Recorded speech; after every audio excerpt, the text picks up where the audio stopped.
Di tahun 2025 ini gua akan mempublik tentang resiko galbay di pinjol semi legal. Di sini ada 6 poin yang teman-teman harus tahu. Ini resikonya apa saja. Ini baru saja diupdate khusus fair to fair lending atau pinjaman online. Dan nanti teman-teman jangan takut juga ketika gua merilis 6 poin ini, tapi nanti di akhir video gua kasih kabar yang paling mengejutkan, kabar yang indah, kabar yang bahagia sekali. Khusus orang yang galbay di pinjol legal atau pinder legal. Kenapa? Anda juga harus tahu bahwa pinjaman online itu sudah ganti nama. Yang tadinya pinjol menjadi pinder, pinjaman darling, pinjol, pinjaman online. Katanya pinjol itu sudah jelek namanya, makanya diganti namanya pinder. Sebenarnya bukan pinjol yang jelek. Cara penagihannya ini yang meresahkan masyarakat dan membuat namanya menjadi jelek karena ulah dari beberapa kelompok penagihan dari pinjaman online. Resikonya apa saja, Bang? Ini yang teman-teman belum tahu dan ini juga gue baru tahu, bro. Ya, ada 6 poin, teman-teman perhatikan sendiri nanti isinya apa saja dan gue kasih solusinya itu bagaimana. Ini khusus orang yang pemula galbay pinjol, yang sudah galbay udah, yang sudah ngerti lu skip aja boleh ya, bro. Tapi teman-teman di sini bisa kalian bagikan video ini agar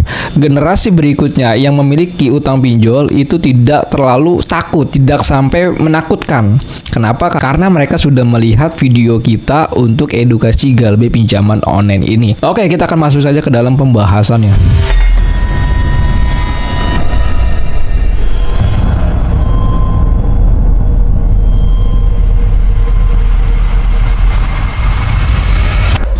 Assalamualaikum warahmatullahi wabarakatuh. Kita berjumpa kembali lagi di channel YouTube Tips Pinjol. Ya, teman-teman, di sini gua akan merilis ada 6 poin, yaitu sanksi dan resiko orang yang galbay di pinjaman online legal atau pinder legal. Di sini ada 6 poin. Ya, terutama kalau kalian memiliki galbay di Dana Rupiah, pinjol Dana Rupiah, pinder Dana Rupiah. Isinya apa saja? Nah, ini gua akan tampilkan ya, jangan kaget ya, tenang dulu, relax dulu. Gue akan tampilkan isi kericutannya seperti ini. Dan di sini teman-teman bisa perhatikan kita ambilnya dari percakapan DC dengan nasabah melalui email. Teman-teman lihat bahwa logonya itu ya seperti pinjol Dana Rupiah dan namanya Dana Rupiah. Selamat siang Bapak Ibu nasabah Dana Rupiah. Kami ingin memberitahukan bahwa tagihan Anda di Dana Rupiah sudah lewat dari jatuh tempo. Tolong untuk segera melakukan pelunasan apabila Anda tidak segera melakukan pembayaran. Nah, ini ada 6 poin. Yang pertama, data Anda akan kami laporkan ke Otoritas Jasa Keuangan atau OJK. Ini kalau Anda tidak melakukan pelunasan atau gagal bayar atau telat bayar. Poin keduanya adalah data Anda akan di backlist oleh BI Checking. Akibatnya Anda tidak bisa melakukan pinjaman di aplikasi atau bank manapun. Ya, tolong digarisbawahi aplikasi atau bank manapun. Yang ketiga, skor kredit menurun. Akibatnya pengajuan pinjaman selanjutnya akan dipersulit bahkan ditolak. Ya. Yang keempat, kami akan menghubungi kontak darurat yang sudah dicantumkan di aplikasi. Ya. Yang kelima, denda akan bertambah besar setiap harinya 1% per hari dan denda harus dibayarkan. Nah, ini penting nih di poin kelima ini nih, sama di poin ketiga dan keempat ya. Yang keenam, keterlambatan lebih dari 11 hari, data akan kami alihkan ke field collection atau tim lapangan atau DC lapangan atau debt collector. Begitulah, bro. Kalau dipinjol banyak kalimat istilah-istilah mungkin yang teman-teman baru dengar. Oke, kita akan merangkum dari urutan nomor 1 benar. Ya, kalau teman-teman galbay dipinjol legal OJK, pasti data kalian itu akan masuk dan dilaporkan ke dalam OJK atau SLIK OJK kalau pinjolan legal. Lalu bagaimana, Bang, kalau pinjol semi legal? Pinjol semi legal tidak ada, adanya pinjol legal dan pinjol ilegal. Jadi kalau teman-teman menemukan informasi di luar sana, joki pinjol ataupun siapa, oh ini pinjolnya semi legal, nggak usah lu dengerin, itu bohongan. Yang kedua, data Anda akan di backlist oleh BI Checking, akibatnya Anda tidak bisa melakukan pinjaman di aplikasi atau bank manapun. Ini sangat penting sekali. Di tahun 2025 ini, tepatnya di bulan Januari, OJK sudah merilis peraturan terbaru. Jadi bagi teman-teman, kalau galbay di pinjol legal, Anda masih bisa melakukan kredit di bank atau di leasing. Ini peraturan OJK yang terbaru ya. Namun kalau Anda melakukan pinjaman lagi di pinjol tentu tidak bisa. Tapi kalau di bank atau di KUR atau di KVR, leasing, pengkreditan itu masih bisa. Itu kata OJK. Kalau dulu kan nggak bisa, sekarang bisa. Tapi catatannya tergantung kebijakan dari perusahaan tersebut. Kalau kebijakan dari perusahaan tersebut ini Anda diterima mendapatkan pengkreditan lagi walau Anda galbe di pinjol, berarti rezeki kalian ya. Tapi kalau dipinjol jelas Anda tidak bisa lagi melakukan pinjaman online, baik itu pinjol legal atau ilegal. Yang keempat ini adalah kami akan menghubungi kontak darurat yang sudah dicantumkan di dalam aplikasi. Jadi, menurut peraturan OJK, pihak debt collector atau bill collection ataupun dari desk collection, pihak-pihak penagihan tersebut tidak boleh melakukan penagihan selain debitur ataupun selain nasabah.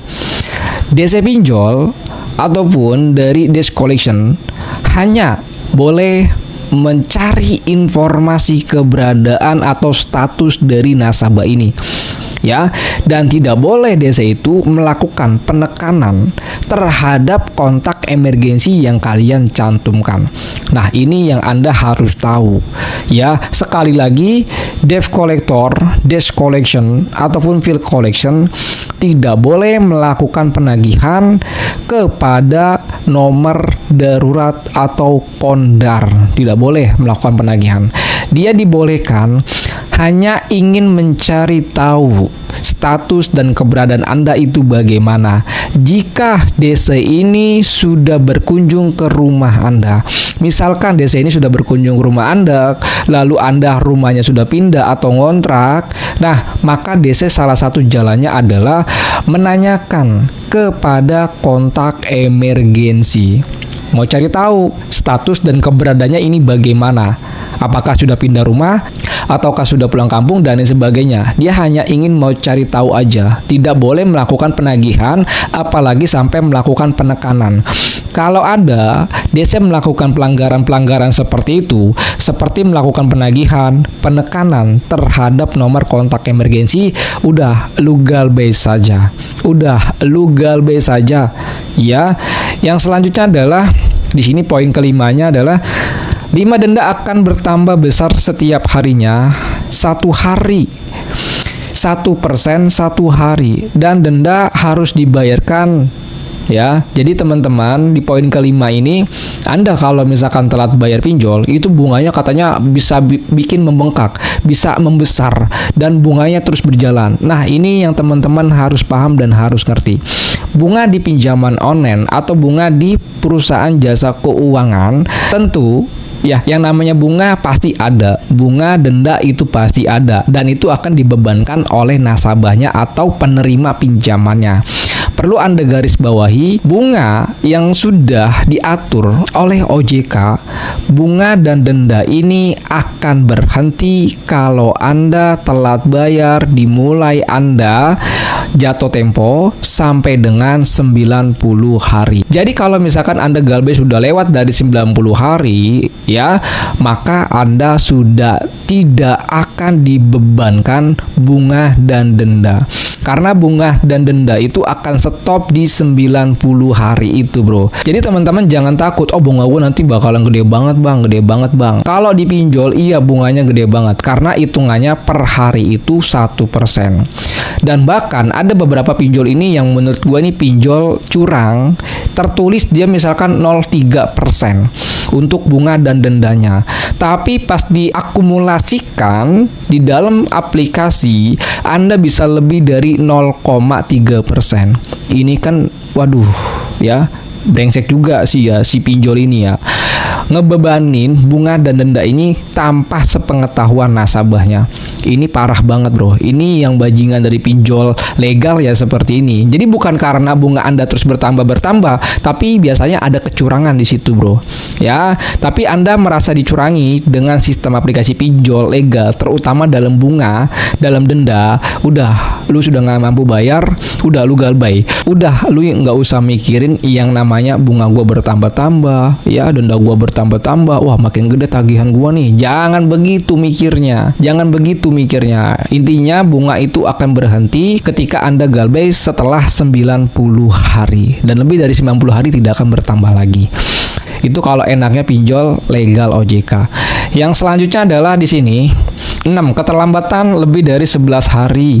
Data akan kami alihkan ke field collection ataupun tim lapangan ataupun dev collector ataupun DC lapangan. Istilah-istilah pinjol banyak juga ya bro. Nah, untuk masalah DC lapangan, Anda nggak usah khawatir dan Anda nggak usah takut. Biasanya menurut peraturan OJK, data akan dialihkan ketika nasabah itu telat bayar atau gagal bayar sudah masuk di 3 bulan atau 90 hari.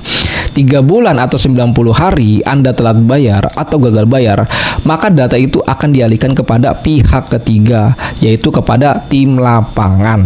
Biasanya menurut aturan OJK seperti itu. Tapi kita nggak tahu kejadian di lapangan itu seperti apa sih.